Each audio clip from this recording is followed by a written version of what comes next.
Village Chilantembo 2, situé à 55 km de Likasi, sur la route de Lubumbashi en direction du barrage de Mwaringusha, dans la province du Haut-Katanga. Le mémorial inachevé est érigé sur le lieu, symbole d'une fin tragique de Patrice Emery Lumumba, Mpolo Maurice et Joseph Okito dans la nuit du 17 janvier 1961.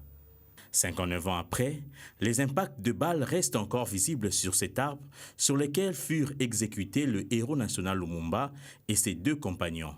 Professeur Toussaint Chilombo, homme politique et ancien ministre des Médias, s'y est rendu. Nous sommes allés à sa rencontre en plein exercice de son métier pour revivre cette partie de l'histoire. C'est une curiosité qui, par ma modeste personne, peut permettre à ce que beaucoup de personnes aillent découvrir l'endroit où Patrice Emery Lumumba et ses compagnons Polo et Okito ont été assassinés. L'endroit se trouve dans la province du Haut-Katanga, en pleine brousse, où, pour tout passant, est surpris de voir, de trouver un avion Dakota, qu'on appelle communément DC-3, en pleine brousse. C'est ce qui a attiré mon attention. Dakota DC-3, c'est cet avion de type militaire qui a transporté Lumumba et compagnie de Mwanda à Elisabethville, actuelle Lubumbashi, jusqu'à Chilantembo pour exécution.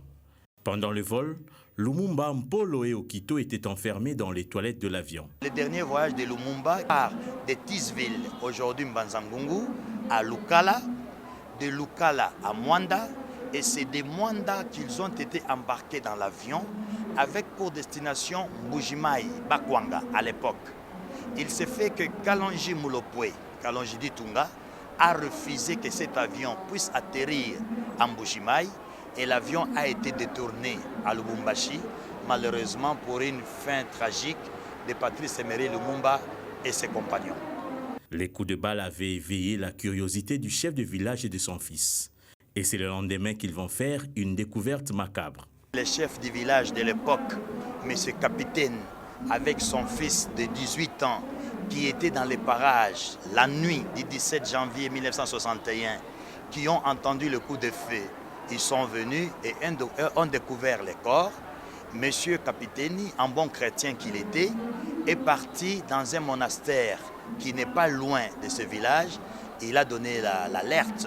Les prêtres chez qui il est parti donner l'alerte ont averti le pouvoir d'Elisabethville, Lubumbashi aujourd'hui, et ceux-là, les Belges et le pouvoir de cette époque-là, sont venus à la hâte là, dans l'après-midi du 18 janvier pour déterrer les corps, les découper en morceaux, les mettre dans des fûts et les amener à l'usine d'acide de l'usine de Chituru à Likasi pour fondre les corps dans l'acide. C'est dans cette usine à acide que les 3 corps découpés, dont celui de Lumumba, s'est fondu, hormis la dent gardée par l'un des Belges qui conduit cette opération. Les villageois ont levé l'option de rendre hommage à la mémoire de Lumumba avec une tombe de fortune érigée depuis 1961. C'est juste à côté qu'est enterré le fils du chef du village de Chilantembo 2, l'une des personnes qui aurait répandu la nouvelle.